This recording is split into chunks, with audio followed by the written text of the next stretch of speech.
आज के एपिसोड में हमने एक ऐसी गेस्ट को इनवाइट किया है जो सिर्फ अभी 19 साल की है and she is a 6 figure video editor. She is working with top creators and brands of India and उन्होंने इस पॉडकास्ट में बताया है कि आखिर उन्होंने कैसे एडिटिंग की शुरुआत की थी। मेरे जो भाई है उसने मुझे बहुत सारी चीजें बताई थी, क्या होता है ये सारी चीजें। तब मैंने कैसे उनको अपना फर्स्ट क्लाइंट ईशान शर्मा मिल गया था। तो मेरा first and she also talked about कि आखिर आपको कैसे टॉप क्रिएटर्स को पिच करना है। मैंने इतना लिखा था कि ये मेरा पोर्टफोलियो है और मैं बिगिनर हूँ, मैं क्या क्या चीजें उनके लिए कर सकती हूँ। इस पॉडकास्ट को देखने के बाद आपको इन 3 चीजों का आंसर मिल जाएगा। How to pitch top creators and work with them. She has also shared live samples जो उन्होंने ईशान शर्मा तरुण स्पीक्स को लिखे थे। Second, how to build a person brand as a video editor and third and most important point, how to attract endless client as a video editor. So let's welcome Vanshika. Hi Vanshika and thanks for accepting our invitation. Thank you so much for having me here. Okay Vanshika, तो start करते हैं कि ज़रा एक बार आप अपना intro दे दो कि हु इज़ वंशिका एंड लोगों को ये पॉडकास्ट क्यों सुनना चाहिए आखिर। Okay, so I am 19 year old freelance video editor. किसी को ये पॉडकास्ट इसलिए सुनना चाहिए क्योंकि बहुत सारे लोग अभी फ्रीलांसिंग में आ रहे हैं, वीडियो एडिटिंग करना चाहते हैं, तो उन्हें जितनी भी प्रॉब्लम्स अभी आ रही है या उन्हें समझ नहीं आ रहा कैसे सीखना चाहिए, क्या करना चाहिए, तो उन्हें ये बहुत हेल्पफुल रहेगा। कैसे सीख सकते हैं और कैसे हाई पेइंग क्लाइंट्स ला सकते हैं, कैसे कोल्ड ईमेलिंग कर सकते हैं। ऐसे बहुत सारे रीजंस है जिसे उन्हें सुनना चाहिए पॉडकास्ट को। ओके वंशिका, तो अभी आपने बताया कि आप 19 ईयर्स के हो अभी and this is very young age, तो आपको पता कैसे चला था कि दिस इज समथिंग जिसमें आपको इंटरेस्ट है, वीडियो एडिटिंग इज समथिंग जहाँ से आप पैसे बना सकते हो, तो वो पूरी प्रोसेस क्या थी आपकी। सबसे पहले मैं जब 11th क्लास में थी तो मेरे पास काफ़ी टाइम था क्योंकि मैं स्कूलिंग मैंने प्राइवेट करी थी तो मुझे स्कूल जाने की ज़रूरत नहीं थी। तो मेरे पास काफ़ी टाइम था और उस प्रोसेस में मेरे जो भाई है उसने मुझे बहुत सारी चीज़ें बताई थी, फ्रीलांसिंग क्या होता है ये सारी चीज़ें। तो मैंने सबसे पहले वेबसाइट बनाना, लोगो डिज़ाइन करना, ग्राफिक डिज़ाइनिंग, यूआई यूएक्स मैंने सारी चीज़ें सीखी थी। बट मुझे उसमें वो इंटरेस्ट नहीं आया। लेकिन जब उसने मुझे कहा कि वीडियो एडिटिंग सीख सकती है क्योंकि उसे अपने यूट्यूब पे वीडियोज़ एडिट करवानी थी। तो तब मैंने वीडियो एडिटिंग सिर्फ़ सीखी थी उसके लिए और मैंने कभी ये नहीं सोचा था कि मैं इससे पैसे भी कमा सकती हूँ या ये समथिंग है जिसको मैं अपने पूरा करियर ही बना सकती हूँ। वो एज़ अ फन मैंने सिर्फ़ सीखा था और जब मुझे अच्छी खासी एडिटिंग आ गई थी, तब मुझे पता चला कि अच्छा मैं इससे पैसे भी कमा सकती हूँ और फिर ही मुझे बहुत अच्छा लगा वीडियो एडिटिंग करना और तो मैंने इसे ही अपना एक करियर बना लिया है। तो वंशिका, मैंने आपकी पोर्टफोलियो भी चेक करी थी। You build your portfolio on notion. That was something interesting, मुझे काफ़ी लगा क्योंकि बिगनर्स गूगल ड्राइव भी यूज़ करते हैं, कुछ लोग behance यूज़ करते हैं, ड्रिबल यूज़ करते हैं, बट नोशन पे मुझे काफ़ी सही लगा देखने में वो जो आपने बनाई थी portfolio. So how did you come to know कि नोशन पे आप वेबसाइट पोर्टफोलियो बना मतलब कि एक पोर्टफोलियो बना सकते हो जिसमें सब कुछ आप डाल सकते हो, अपना मतलब कि शॉर्ट फॉर्म भी, लॉन्ग फॉर्म भी एंड अपना इंट्रो भी आपने अच्छे से उधर पे लिखा हुआ है, तो वो आपको कैसे पता चला था। तो जब मुझे 1 ईयर हो चुका था वीडियो एडिटिंग में, तब जाके मैंने एवीटीवी का कोहोर्ट लिया था। कोहोर्ट लेने का रीज़न ये था क्योंकि मुझे अपना नेटवर्क ग्रो करना था और अपने स्किल्स को इम्प्रूव और करना था। तो मैंने जब कोहोर्ट लिया था, तो वहाँ पे मुझे बताया था कि आप अपना पोर्टफोलियो नोशन में भी बना सकते हैं। और जब मैंने अपने कोहोर्ट के मेंबर्स को देखा था कि उनके पोर्टफोलियो नोशन पे बहुत सही लग रहे थे। एक तो वो फ्री प्लेटफ़ॉर्म है और ऊपर से वो एकदम बोल सकते हैं एंगेजिंग था, तो मैंने वहाँ पे फिर अपना भी पोर्टफोलियो बना लिया। सो वंशिका, आप एडवाइस क्या देना चाहोगे। You have worked with Ishan Sharma, आपने तरुण स्पीक्स को भी आई थिंक ईमेल लिखा है, दे रिवर्टेड बैक, और ऐसे बहुत सारे लोगों के साथ आप ग्रोथ स्कूल के साथ भी काम कर रहे हो। सो आपको क्या लगता है कि आपको पोर्टफोलियो कैसा बनाना चाहिए, जो बिगनर्स है उनको कहाँ पे पोर्टफोलियो बनाना चाहिए, किस टाइप के प्रोजेक्ट्स को इनको इंक्लूड करके रखना चाहिए। सबसे पहले अगर वो एकदम बिगिनर है, तो उन्हें ये चीज़ का ध्यान रखना चाहिए पोर्टफोलियो में कि आपके पास अच्छे-अच्छे क्रिएटर्स का एडिट हो, ठीक है? जिससे जो भी बड़ा क्रिएटर अगर देख रहा है, तो वो आपको फिर रीच आउट करे। आप बड़े-बड़े क्रिएटर्स का कैसे पोर्टफोलियो बना सकते हैं, तो आप यूट्यूब पे से किसी भी क्रिएटर्स का वीडियो उठाकर, ऑडियो उठाकर, उन्हीं को एडिट करके उसी ही अपना पोर्टफोलियो बना लें। ये बिगिनर्स के लिए बहुत इम्पोर्टेंट है और अगर कोई इंटरमीडिएट है जिन्हें अच्छी खासी एडिटिंग आती है, तो उन्हें कुछ 1-2-3 शॉर्ट्स रखने चाहिए और लॉन्ग वीडियोज़, जो भी उन्होंने अच्छा-अच्छा एडिट किया हुआ है, ओके वो इनफ है। Okay okay. तो पहले तो गूगल ड्राइव पे ही एज अ बिगनर हम बना सकते हैं और उसको ही हम शेयर कर सकते हैं। हाँ, हाँ, आप गूगल ड्राइव पे भी कर सकते हैं, पर अगर आप नोशन पे करेंगे तो वो ज़्यादा बेटर रहेगा क्योंकि गूगल ड्राइव भी फ्री ही है और नोशन भी फ्री ही है, तो आप दोनों को यूज़ कर सकते हैं, पर नोशन ज़्यादा बेटर रहेगा। Right, right. तो वंशिका, आपको आपका फर्स्ट क्लाइंट कैसे मिला था? आपने ईशान को भी यू सेंडेड अ पोर्टफोलियो, आपने ईशान को भी मैसेज लिखा था एंड ईशान के साथ भी आपने काम किया था एंड उस टाइम पे भी व्हेन यू रीचड आउट, तो उस टाइम पे भी he was having a good number of subscribers. तो वो आपने ईशान को कैसे रीच आउट किया था, वो प्रोसेस क्या थी एंड आपको आपका फर्स्ट क्लाइंट कैसे मिला था? ठीक है, तो मेरा फर्स्ट क्लाइंट ही ईशान शर्मा था, ठीक है? सो मैं ऐसे कंटेंट क्रिएटर्स को देखती रहती थी पहले, तो जब मेरा एडिटिंग काफ़ी अच्छा हो गया था, तो मैं तो बिगिनर थी, मैं क्या करती थी अपने लिए ही खुद का वीडियो शूट करती थी और उसे ही एडिट करके यूट्यूब पे डाल देती थी। अब वही मेरा पोर्टफोलियो था, ठीक है? फिर उसके बाद ईशान शर्मा ने ट्विटर पे ये चीज़ डाली कि मुझे वीडियो एडिटर्स की नीड है। मैंने उसे पर्सनल डीएम किया, सिर्फ मैंने इतना लिखा था कि ये मेरा पोर्टफोलियो है और मैं बिगिनर हूँ, मैं क्या-क्या चीज़ें उनके लिए कर सकती हूँ एंड उसके बाद उनका मुझे रिप्लाई आ गया and we start working together. And Vanshika, I think आपने तरुण स्पीक्स को भी लिखा था, उस उन्होंने भी आपको रिवर्ट बैक किया था, तो उनको भी आपने क्या लिखा था ऐसा कि उन्होंने आपको रिप्लाई कर दिया and you got a chance? I think Tarun speaks ने भी ये चीज़ डाली थी कि मुझे वीडियो एडिटर्स की ज़रूरत है उनकी एजेंसी के लिए। तो मैंने वही सेम चीज़ फ़ॉलो करी थी। अब ईशान शर्मा की मेरे पास काफ़ी एडिट्स थी, जो कि मैंने अपने पोर्टफोलियो में ऐड करी थी अलोंग विथ जो मेरी वीडियोज़ थी। उसके बाद मैंने उन्हें शायद कोल्ड ईमेल किया था और जहाँ से मुझे उनका रिप्लाई आया and then we got connected. Okay, तो वंशिका, अगर मैं एक बिगिनर हूँ, maybe if I think I am in a intermediate level, और मुझे लगता है कि भाई मैं भी रीच आउट करना है, I also want to work with some creators या बिग क्रिएटर्स, तो मुझे कोल्ड डीएम्स कैसे लिखना है, कोल्ड ईमेल्स कैसे लिखना है, क्या फॉर्मेटिंग होना चाहिए जिससे मैं सामने वाले क्रिएटर का टाइम भी ना लूँ और साथ में ही वो मुझे रिप्लाई भी कर दे और मुझे काम करने का मौका मिल रहा है, तो आप क्या टिप्स देना चाहोगे? ठीक है, सबसे पहले तो आपको सब्जेक्ट पे बहुत ज़्यादा फ़ोकस करना चाहिए क्योंकि वही आपका हुक रहता है, उसी को ही देखकर जो भी है क्रिएटर, वो तभी आपका ओपन करेंगे जब उनको लगेगा कि हाँ, इनका कुछ हुक है, ठीक है? तो आपको सबसे पहले उस पे प्रिपेयर करना पड़ेगा कि जो भी क्रिएटर है, आप उनकी क्या हेल्प कर सकते हैं, इन अ शॉर्ट मैसेज वो आपका सब्जेक्ट होना चाहिए। उसके बाद आपको कुछ बड़ा नहीं लिखना है, आपको अपना पोर्टफोलियो लिंक ऐड करना है, आपने किसके साथ काम किया, अगर आप बिगिनर हो, किसी के साथ काम नहीं किया, तो आप उनके लिए क्या इम्प्रूव कर सकते हैं। और सेकंड चीज़ ये है कि किसी आप चाहते हैं कि ये क्रिएटर्स के साथ आप काम कर सकें, तो आप उन्हीं का कोई सा भी क्लिप उठाकर उसको एडिट करके उसी को अपने पोर्टफोलियो लिंक में डाल सकते हैं, जिससे उन्हें लगेगा कि अच्छा ये हमारे एडिट से ज़्यादा अच्छा एडिट कर सकते हैं। तो चांसेस है कि आपको उनका काम मिल सकता है। Okay, okay. अब जब मैंने देखा था, आपने आई थिंक लिंक्डइन पे पोस्ट किया था कि ईशान को आपने कैसे मैसेज लिखा था, वो बहुत ही ज़्यादा कंसाइज था, बिल्कुल ही टू द पॉइंट था, पोर्टफोलियो भेजी गई थी एंड देन ईशान ने रिप्लाई किया था। And I think most of the editors यही गलती कर देते हैं, वो बहुत बड़े बड़े ईमेल्स लिख देते हैं या पोर्टफोलियो की लिंक ही सेंड नहीं करते हो उस टाइम पे। वंशिका, आपको फिर उसके बाद कुछ सैम्पल वगैरह दिया था एडिट करने के लिए, या मतलब आपके एडिटिंग देख के ही you start working with Ishaan and अभी जिनके साथ भी आप काम कर रहे हो? I think we start working together. कोई सैंपल नहीं किया था, उन्होंने मुझे एक शॉट भेजा था।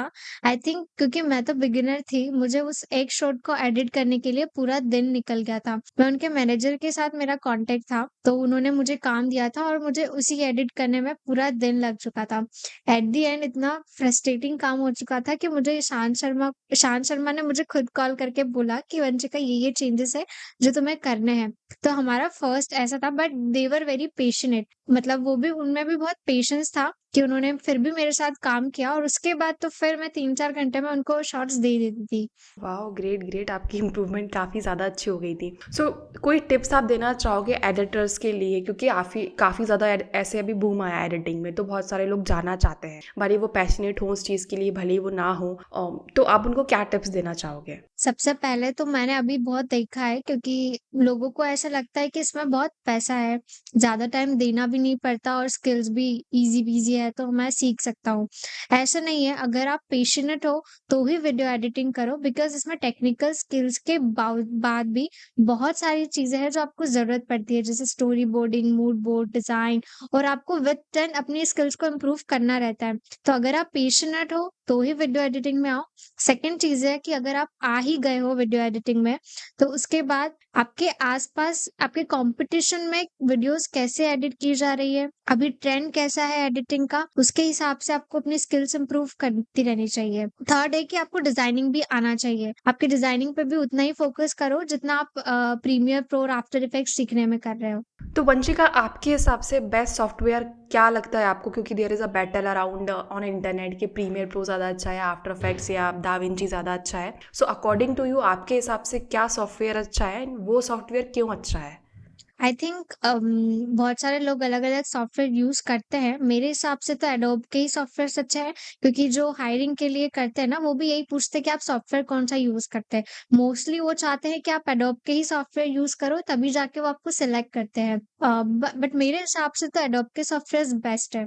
एंड अभी जो आपको क्लाइंट्स मिल रहे हैं वो आपको कैसे मिलते हैं? लाइक आप अभी काफ़ी बिग क्रिएटर्स के साथ भी काम कर रहे हो, then you are working with international clients also. So वो जो जो भी आप काम कर रहे हो, जो भी आपको क्लाइंट्स मिल रहे हैं, तो अभी आप आउटरीच की प्रोसेस फॉलो करते हो या थ्रू योर पर्सनल ब्रांडिंग, या कहीं से कहाँ से आते हैं आपके क्लाइंट्स? सबसे पहले तो जैसा मेरा नेटवर्क ग्रो हो चुका था, ईशान शर्मा, आदित्य सैनी, तरुण स्पिक्स, इनसे ही मैंने अपना पोर्टफोलियो बना लिया था और इन्हीं के जो मैं वीडियोज़ एडिट करती थी, वो मैं लिंक्डइन पे डालती थी।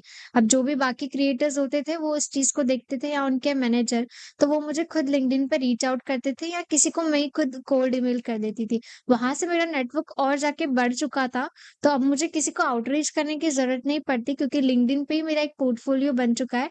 वहाँ से मुझे खुद पीपल रीच आउट करते हैं। Okay, okay, great, great. अभी आप क्या टिप्स देना चाहोगे? फॉर एग्जांपल जैसे मैं देती हूँ कि you should have a proper outreach system. तो आपके हिसाब से आउटरीच सिस्टम होना चाहिए या साथ में पर्सनल ब्रांडिंग होनी चाहिए जिससे उनको क्लाइंट्स मिल सकते हैं जल्दी से? तो आप अपना जो पोर्टफोलियो है ना, वो लिंक्डइन पे बना सकते हैं। जितने भी सोशल मीडिया प्लेटफ़ॉर्म हैं, आप जो भी एडिट कर रहे हो, उसको वहाँ पे पोस्ट करो। आपको उससे क्या सीखने को मिला, नेक्स्ट टाइम आप क्या ध्यान रखोगे, ये हर चीज़ आप सोशल मीडिया पे पोस्ट करो, बिकॉज़ वही आपका पोर्टफोलियो है। आपको एक टाइम के बाद किसी को रीच आउट करने की ज़रूरत नहीं पड़ेगी, खुद लोग देख के आपको रीच आउट कर लेंगे। तो अभी आपने बोला था कि एवीटीवी में फिर आपने एनरोल किया था, तो डू यू थिंक कि आपकी जो एडिटिंग स्किल्स इंप्रूव हुई थी? या मैं बिगिनर हूँ, या मैं जस्ट अभी मैंने आपका पॉडकास्ट सुना है, सो अकॉर्डिंग टू यू कि क्या मुझे कोई कोर्सेज लेना चाहिए, या फ्री में अभी इंटरनेट पे काफ़ी रिसोर्सेज है तो मैं उनको यूटिलाइज़ कर सकता हूँ, या मुझे कोई कोर्स लेके स्ट्रक्चर वे में मुझे चीज़ें सीखना चाहिए? मेरे अकॉर्डिंग तो आपको कोर्स नहीं लेना चाहिए, बिकॉज़ यूट्यूब पे आपको सारी चीज़ें अवेलेबल है। आपको वीडियो एडिटिंग सीखना है, आपको डिज़ाइनिंग सीखना है, आपको कन्वर्सेशन स्किल सीखना है, फ्रीलांसिंग कैसे सीखना है, आपको सारी चीज़ें वहाँ पे अवेलेबल है। लेकिन अगर आपको समझ नहीं आता कि सबसे पहले क्या सीखूँ, क्या करना है, तो आप कोर्स ले सकते हैं, अदरवाइज़ आपको बिल्कुल नीड नहीं है कोर्स लेने की। तो आई मीन आपने फिर क्यों कोर्स लिया था? क्योंकि आपको तो आती थी एडिटिंग। हाँ, हाँ। तो मैंने कहा क्योंकि मुझे अपना नेटवर्क और ग्रो करना था और सेकंड है कि मुझे अपनी स्किल्स भी इम्प्रूव करनी थी। तब मुझे ये नहीं पता था कि मैं लिंक्डइन पे अगर अपना कंटेंट डालूँगी तो शायद मुझे इतनी रीच मिल सकती है। तो मेरा उस टाइम पे ये पता नहीं था मुझे, इसलिए मैंने कोर्स लिया था। लेकिन उसके बाद ही मुझे ये चीज़ पता चली कोर्स लेने के बाद कि अच्छा, ये चीज़ें मैं बिना कोर्स लिए भी सीख सकती थी। मुझे एवीटीवी से एक नेटवर्क मिला अच्छा और साथ में मेरी थोड़ी-सी एडिटिंग स्किल्स भी इम्प्रूव हुई थी। तो वंशिका, जैसे अगर हम एक सिर्फ वीडियो एडिटर या एक फ्रीलांसर है, तो हमारा सिर्फ एक काम नहीं होता कि एडिटिंग करके देना। हमें बहुत चीज़ें करनी पड़ती, like you are also creating content on LinkedIn, जिससे आपको और रीच मिले, you can get more clients. तो ऐसे बहुत सारी चीज़ें होती हैं। So what do you think कि वीडियो एडिटिंग इज़ तो आनी ही चाहिए, उसके अदर देन दैट हमें ये स्किल्स भी आनी चाहिए अगर आप इस इंडस्ट्री में आ रहे हो तो? सबसे पहले तो आपको मार्केटिंग आनी चाहिए। आई थिंक मार्केटिंग इज़ सही वर्ड है या नहीं ये मुझे नहीं मालूम। लेकिन जैसे आप लिंक्डइन पे डाल रहे हो तो आपको पता होना चाहिए कि क्या चीज़ है जो लोगों को वहाँ पे हुक कर सकती है। बिकॉज़ मेरा मेरा जो भी लिंक्डइन पोस्ट रहता है ना, मैं ये चीज़ देखती हूँ कि वो चीज़ उनको हुक कर रही है या नहीं कर रही है। मेरे जितने भी लिंक्डइन के पोस्ट हैं, मैं उसमें सबसे पहले अपने हुक पे ध्यान रखती हूँ। मैं उसपे बहुत ज़्यादा टाइम इन्वेस्ट करती हूँ कि वो हुक इतना एंगेजिंग है या नहीं है। तो ये चीज़ें भी ध्यान रखनी चाहिए। दूसरा है आपको कम्युनिकेशन स्किल भी आनी चाहिए। थर्ड है कि आपको डिज़ाइनिंग आनी चाहिए, स्टोरी बोर्डिंग आनी चाहिए, फ्रीलांसिंग वर्क कैसे करती है, आप किसी को कैसे अप्रोच कर सकते हो कि वो आपको नहीं ना बोल सके। ठीक है? अगर आप 10 लोगों को कोल्ड ईमेलिंग कर रहे हो, तो उसमें से एटलीस्ट 5 लोग आपको रिप्लाई करें। तो वो ट्रिक आपको मालूम होनी चाहिए। तो ये सारी चीज़ें हैं जो आपको ध्यान रखनी चाहिए। So Vanshika, can you suggest me some resources? जैसे अभी बहुत लोग इंटरनेट पे बात करते हैं कि कोल्ड ईमेल ऐसा लिखना चाहिए, वैसा लिखना चाहिए, ऐसे रीच आउट करना चाहिए, वैसे रीच आउट करना चाहिए। लोग बोल तो देते हैं और 90% यही 99% चीज़ें यही अवेलेबल है इंटरनेट पे। तो आप कुछ और रिसोर्सेज बताना चाहोगे, कुछ एग्जाम्पल्स बताना चाहोगे कि if you are writing a cold email, जैसे अभी आपने एक एग्जाम्पल लिया, पोर्टफोलियो एक इंक्लूड कर लो या कुछ ऐसी चीज़ इंक्लूड कर लो। अदर देन दैट कुछ आप रिसोर्सेज बताना चाहोगे कि इधर से आपको बहुत अच्छे से सीखने मिल गई फ्रीलैंसिंग के बारे में या कम्युनिकेशन के बारे में आपको सीखने को मिला इधर से? आई थिंक यूट्यूब पे तो बहुत सारी वीडियोस है जो आपको बताती है कि कोल्ड ईमेल ऐसे करना चाहिए, वैसे करना चाहिए।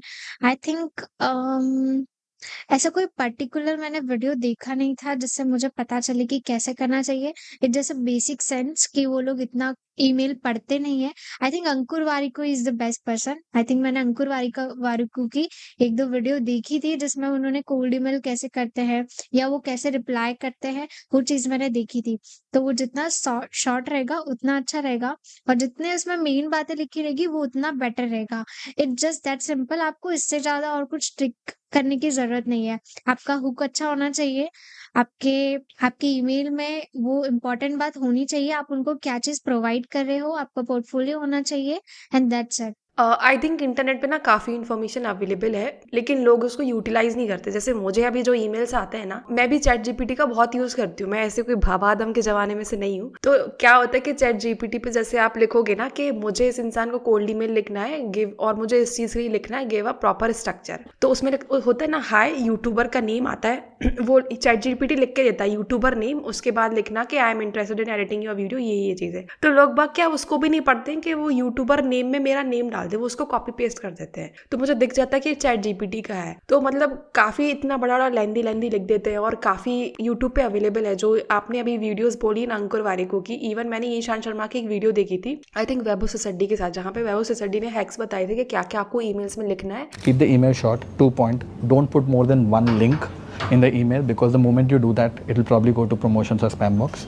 2 is don't send your cold emails from tools like Mailchimp.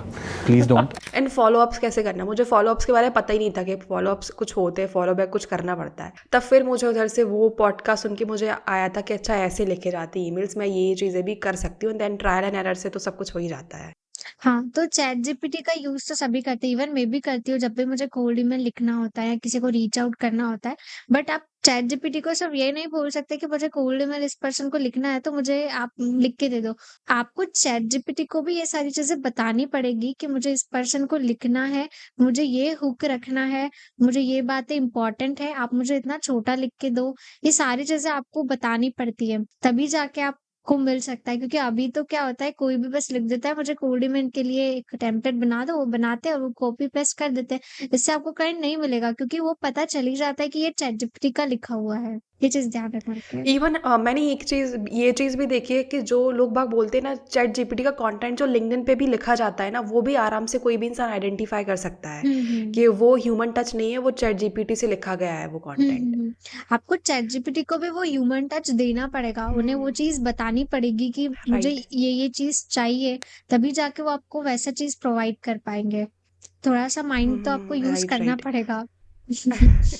तो अभी आपने वंशिका एक और चीज़ पूरी डिज़ाइनिंग को लेके, तो आपने बहुत सारी चीज़ें सीखी थी, आपने यूआई यूएक्स भी सीखा था, वेबसाइट डिज़ाइनिंग भी सीखी थी। तो अकॉर्डिंग टू यू, अगर मैं वीडियो एडिटिंग में जा रही हूँ तो क्या मुझे पहले डिज़ाइनिंग थोड़ी सीखनी पड़ेगी, डिज़ाइनिंग प्रिंसिपल, उसके बाद मैं वीडियो एडिटिंग में जाऊँ? आई थिंक आपको डिजाइनिंग सीखनी नहीं पड़ेगी। विद टाइम जब आप मूड बोर्ड बनाओगे, स्टोरी बोर्ड बनाओगे, तो आपको बेसिक सेंस हो जाएगा कि इस वीडियो में मुझे ये कलर पैलेट यूज करनी है, ये बैकग्राउंड कंसिस्टेंट होना चाहिए। तो उस हिसाब से आप ऑटोमेटिक सीख जाएंगे। जैसे मुझे ये डिजाइनिंग का जो बात है ना, ये मुझे अभी थोड़े टाइम पहले ही पता चला कि ये चीज बहुत इंपॉर्टेंट है।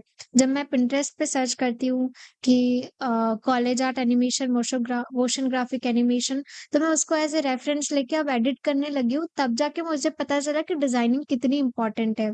तो विद टाइम वो चीज़ आपको समझ में आ जाएगी जब आप किसी रेफरेंस को देख के एडिट करोगे। Okay okay, great great. तो अभी आपने एक और चीज़ बताई, मूड बोर्ड और स्टोरी बोर्ड। तो जो अभी बिगनर्स होंगे, जो मे बी देख रहे हैं, उनको ये चीज़ मूड बोर्ड और स्टोरी बोर्ड उन्होंने सुना ही नहीं है, तो ये चीज़ें होती क्या है और उनका इंपॉर्टेंस क्या होता है? ठीक है। तो जब भी आप एडिट करने बैठते हो ना, तो अगर आप ये चीज़ नहीं बनाओगे तो आपको खुद को पता नहीं चलेगा कि मैं लाइक आप शुरू में कुछ और एडिट कर रहे हो, मिडल में आप कुछ और एडिट कर रहे हो, वो आपके वीडियो को हुक क्रिएट ही नहीं कर पाएगी। लेकिन अगर आप मूड बोर्ड बना रहे हो, एक स्टोरी बोर्ड बना रहे हो, तो आपको पता ये टाइम भी सेव कर देगा। जब आप एडिट करने बैठोगे सिर्फ आपको देख के फटाफट एडिट करना रहेगा। तो जब आप स्टोरी बोर्ड बनाओगे तो आपको डिज़ाइनिंग भी पता चल जाएगी, आपका टाइम भी सेव हो जाएगा और आपको पूरी वीडियो में कंसिस्टेंसी हो रही है या नहीं हो रही है, ये आपको पहले ही पता चल जाएगा। आप क्लाइंट को ये स्टोरी बोर्ड बना के भी भेज सकते हो कि एंड टाइम पे जब आप पूरा एफर्ट डाल के एडिट करो, तो एंड टाइम पे क्लाइंट कुछ चेंजेस ना करे। आप सिर्फ वो स्टोरी बोर्ड भेज के भी बता सकते हो कि ये वर्क करेगा या नहीं करेगा। That's it. Okay okay. So आपने ये चीज़ें कहाँ से सीखी थी कि मूड बोर्ड भी होता है, स्टोरी बोर्ड भी होता है, ऐसी कंसिस्टेंसी लानी है कि पहले मैं जो कलर यूज़ कर रही हूँ मुझे वो कंसिस्टेंसी लानी है उनमें, या 3D आइकन यूज़ कर रही हूँ तो मुझे वही एंटायर वीडियोज़ में यूज़ करने हैं, कुछ अलग चीज़ ना कर दूँ मैं तो वो ऑफ चली जाए। तो ये चीज़ें आपने कहाँ से सीखी थी? आई थिंक पिंटरेस्ट तो सभी जानते हैं। जब मैं एक पॉडकास्ट एडिट कर रही थी तब मुझे उसका इंट्रो एडिट करना था। जस्ट रैंडमली मैंने सर्च किया पिंटरेस्ट पे कॉलेज आर्ट एनिमेशंस वगैरह, तो मुझे वहाँ से काफ़ी अच्छे-अच्छे रेफरेंसेस मिले। तो उसी टाइम से फिर मैं उसी उन्हीं एडिटिंग रेफरेंस को देख-देख के मैंने वो पॉडकास्ट एडिट किया और इससे मुझे पता चल गया कि यही चीज़ बहुत सही है जहाँ पे मैं अपना मूड बोर्ड बना सकती हूँ और अपने एडिटिंग को और इम्प्रूव कर सकती हूँ। Okay okay. तो अभी आपके पास कितने क्लाइंट है Vanshika, and how do you handle? आप सिंगल हैंडेडली काम करते हो तो वो सारी चीज़ें कैसे आप हैंडल करते हो? अभी तो मैं सिंगल ही हैंडल करती हूँ ये सारे क्लाइंट्स को। मेरे पास 2 इंटरनेशनल क्लाइंट हैं और एक ग्रोथ स्कूल है और फिर मेरे पास एक इंडियन क्लाइंट है। तो मेरे पास अभी टोटल 4 क्लाइंट्स हैं जिनके साथ अभी मैं काम कर रही हूँ। सो मैं हैंडल मैं कर लेती हूँ बिकॉज़ उनका एक साथ वर्कलोड कभी होता नहीं है। इन केस कभी हो जाता है तो मेरे पास एक एडिटर है जिसको मैं ये पास कर देती हूँ। Okay, great great. काफ़ी सही चीज़ है यार ये तो। मतलब काफ़ी लोग ना कह देते हैं कि हम नहीं कर पाएंगे, और फिर हुँ, वो हुँ। तो वो एक अपने नीचे एक एडिटर रखना बहुत इंपॉर्टेंट होता है आज के टाइम पे। इसीलिए मेरे पास एक एडिटर है, तो जब भी मुझे लगता है कि मेरा वर्कलोड हो रहा है या मैनेज नहीं कर पाऊँगी, तो मैं उन्हें दे देती हूँ। Okay okay. तो वंशिका, अभी आप 19 ईयर्स की हो, तो how did you convince your parents कि अब आपको कॉलेज नहीं करना या कोई आपको ऐसी डिग्री नहीं करना है? तो आपके पेरेंट्स कैसे कन्विंस हो गए, क्योंकि आप अभी आपकी एज एज अ 19 ईयर हो, तो अभी तो आपकी एज बहुत छोटी है। आई थिंक मेरे पेरेंट्स काफ़ी सपोर्टिंग है इस चीज़ में। वो हमेशा एग्री करते हैं तुम्हें जो करना हो तुम करो, तुम्हें जो सही लगता है वो। लेकिन अभी किसी कुछ-कुछ के पेरेंट्स होते हैं जो उन्हें वो चाहते नहीं है कि वो इस चीज़ में करे क्योंकि उनको कोई नॉलेज नहीं है। I think one of my friend उसको भी यही प्रॉब्लम थी कि वो नहीं चाहते कि तुम एडिटिंग करो, इसमें पैसा नहीं है बिकॉज़ अभी तो सब वो रेट रेस में भाग रहे हैं जहाँ पे इंजीनियरिंग वगैरह चल रहा है। तो आई थिंक अगर आपको अपने पेरेंट्स को कन्विंस करना है, आई थिंक आप चुपके से एडिटिंग सीख लो। जब आप उनको पैसा कमा लो, तब जाके आप उनको बताना कि आपने इतनी चीज़ अर्न करी है उससे। आई थिंक वो बेस्ट वे है, आप अपने पेरेंट्स को कन्विंस कर पाओगे। तो जब तक आप पैसा नहीं कमाते, तब तक उनको मत बताओ कि आपने ये चीज़ सीख रहे हो आप साइड बाय साइड। ये बेटर ऑप्शन रहेगा। तो आपका जो फर्स्ट क्लाइंट ईशान ही था, आई थिंक आपका फर्स्ट क्लाइंट ही ईशान रहा, तो that is was hmm. This is something amazing. तो आप कितना महीने का कमाती थी जिससे आपके पेरेंट्स को आप पे ट्रस्ट हो गया कि अच्छा शी इज अर्निंग, तो अब कोई दिक्कत वाली बात नहीं है ऐसा? आई थिंक मेरे क्योंकि मैं तो तब 11th में थी, तो मैं तब क्या कर रही हूँ उनके लिए तो अच्छा ही है। तो मेरे पेरेंट्स को कभी ऐसा कुछ हुआ ही नहीं कि तुम मुझे पैसे कमा के बताओ, या वो ऑलवेज़ सपोर्टिंग थे क्योंकि तब तो मैं 11th में थी, तो डज़न्ट मैटर कि मैं क्या कर रही हूँ। Okay okay, great. तो अगर वंशिका, लास्ट क्वेश्चन ये है, if you have to start again from zero, मतलब कि अगर आपको फिर से ज़ीरो से स्टार्ट करना पड़े एंड इसी पोजीशन पे अगर आपको पहुंचना है, जो मे बी आप इतने अच्छे क्लाइंट के साथ काम कर रही हो, आप इतना अच्छा 6 फिगर्स में कमा रही हो, तो आप वो चीज़ पूरी प्रोसेस क्या फॉलो करोगी? कोई बिगनर उसको कैसे रेप्लिकेट कर सकता है? आई थिंक अगर मैं स्टार्टिंग से सीख रही हूँ, सबसे पहले मैं क्या करूँगी, जो बेसिक सॉफ्टवेयर है वो सीखने के बाद मैं यूट्यूब पे से ही कंटेंट उठाऊँगी, उन्हीं को रिक्रिएट करने की कोशिश करूँगी। जितने भी पिंटरेस्ट पे मोशन ग्राफिक एनिमेशन है, कोलाज आर्ट एनिमेशंस है, मैं उन्हीं को रिक्रिएट करने की कोशिश करूँगी। इससे मुझे सीखने को भी मिल जाएगा और यही चीज़ मैं सोशल मीडिया पे पोस्ट करूँगी कि मुझे क्या सीखने को मिला। इससे मेरा वहाँ पे भी एक पर्सनल ब्रांड बन जाएगा और इससे मेरी एडिटिंग स्किल्स भी इम्प्रूव हो जाएगी। यहाँ से जब मेरा पोर्टफोलियो बन जाएगा, उसके बाद या तो मैं किसी को कोल्ड ईमेल करूँगी, यहाँ पे बहुत सारे लिंक्डइन पे अभी भी क्रिएटर्स डालते रहते हैं कि उन्हें वीडियो एडिटर्स की ज़रूरत है। मैं वहीं से अपना पोर्टफोलियो बना के उनको रीच आउट कर लूँगी। That's it. And do you think अभी तो आप एवीटीवी में भी गए, मतलब कि आप सीखा है आपने और अभी भी आपका नेटवर्क भी है, सो डू यू थिंक कि अभी देयर इज़ अ सैचुरेशन, बहुत ज़्यादा वीडियो एडिटर्स हो गए हैं और maybe after some times editing उतनी अच्छी नहीं चलेगी, या लोग बाग बोलते हैं कि हमें क्लाइंट्स नहीं मिल रहे हैं, तो आपके हिसाब से ये सिनेरियो क्या है? आई थिंक एडिटर्स है तो बहुत सारे, लेकिन वो एक अच्छा एडिटर मिलना अभी भी बहुत मुश्किल है। अभी सिर्फ एडिटर्स की भीड़ है, लेकिन उसमें से एक अच्छा एडिटर जो सारी चीजें समझ सके, वो अभी भी बहुत मुश्किल है। बिकॉज बहुत सारे एडिटर्स जो है ना, वो अपने साइड बाय साइड कॉलेज के जॉब के साइड साइड वो काम कर रहे हैं। उन्हें उनके पास सिर्फ टेक्निकल स्किल्स है और उन्हें बाकी इम्प्रूवमेंट उनमें कुछ नहीं है, उन्हें सिर्फ बेसिक एडिटिंग आती है। तो लोग बहुत सारे हैं पर अच्छे लोग बहुत कम हैं। अगर आप आना चाहते हो तो आप आ सकते हो, क्योंकि अभी भी क्लाइंट्स को अच्छे एडिटर्स मिलना बहुत मुश्किल है। क्योंकि जब मैंने लिंक्डइन पे डाला था कि मुझे एडिटर्स की नीड है, तब मेरे पास 50 डीएम्स आए थे, उसमें से सिर्फ मुझे 2 एडिटर्स थे जो अच्छे मिले थे। तो अभी भी ऐसा कोई एडिटर्स का कोई बूम नहीं है, इट्स जस्ट पीपल पैसे को देख के आते हैं। आप अभी भी अपनी स्किल्स इम्प्रूव कर सकते हैं और आप उस कॉम्पिटिशन में आ सकते हैं। तो वंशिका, अभी आपने एक और बात बोली कि जब आपको एडिटर की नीड थी तो 50 से ज़्यादा एप्लीकेशंस आ गए थे, आपने सिर्फ 2 को सिलेक्ट किया था, तो आपने उन 48 लोगों को क्यों रिजेक्ट कर दिया था? इन दोनों में ऐसी क्या बात थी कि आपने इन दोनों को सिलेक्ट कर लिया? सबसे पहले तो जितने भी लाइक 50 लोग थे, तो ये मान के चलो कि उसमें से 10 लोगों ने मुझे अपना पोर्टफोलियो ही ऐड करके नहीं दिया। उन्होंने सिर्फ इतना बोला कि हम आपके लिए ये चीज़ कर सकते हैं। उसके बाद मैं सबसे पहले सब्जेक्ट को देखती हूँ कि भई उनका सब्जेक्ट कैसा है, जो मैं उनको क्लिक करके फिर अंदर देखूँ। कुछ लोगों के सब्जेक्ट ही अच्छे नहीं थे, तो मैंने आधे लोगों को खोल के ही नहीं देखा, और कुछ लोग थे जो मुझे लग रहे थे कि अच्छा ये लोग कर सकते हैं। मैंने अंदर गई, मैंने पोर्टफोलियो चेक किया, और पोर्टफोलियो में भी बहुत बेसिक एडिटेड है। इट्स लाइक उन्होंने सिर्फ कैप्शंस एडिट करके रखा है और उसमें कुछ और एडिटिंग है ही नहीं। तो ऐसे करके तो वो सारी चीज़ें हट ही जाती है। फिर 1-2 को मैंने सिलेक्ट करके क्योंकि उनमें उनके हर एडिट में अलग-अलग डिफरेंट टाइप्स की एडिटिंग थी, जो आज के ट्रेंड के हिसाब से थी। इस वजह से वो सिलेक्ट हो पाए। ओके, तो अभी आपने एक और चीज़ बोली थी कि आप पिंटरेस्ट पे जाते हो, आप इंस्पिरेशन वगैरह लेती हो, तो कोई और रिसोर्सेज भी आप यूज़ करते हो, वेबसाइट्स आप यूज़ करते हो फॉर साउंड इफेक्ट्स या इंस्पिरेशन लेने के लिए या आइडियाज़ जनरेट करने के लिए? इंस्पिरेशन के लिए पिंटरेस्ट बेटर है। यूट्यूब पे भी अभी जो भी आप क्रिएटर्स का एडिट आपको अच्छा लग रहा है, वो भी इंस्पिरेशन के लिए ठीक रहेगा। और अगर आपको स्टॉक फुटेजेस, आइकन्स, ये सारी चीज़ें चाहिए, तो फ्री सॉफ्टवेयर आपको पिक्सेल्स मिल जाएगा, फ्लैटी आइकॉन रहेगा। ये 2 चीज़ें बहुत है। अगर आप इन्वेटो का सब्सक्रिप्शन ले सकते हो, तो वो भी बहुत बढ़िया रहेगा, वहाँ पे आपको सारी चीज़ें अवेलेबल रहेगी। Thank you Vanshika for helping us and guiding us about everything कि आखिर हमें स्टार्ट कैसे करना है एंड कैसे हमें इंस्पिरेशंस लेनी है।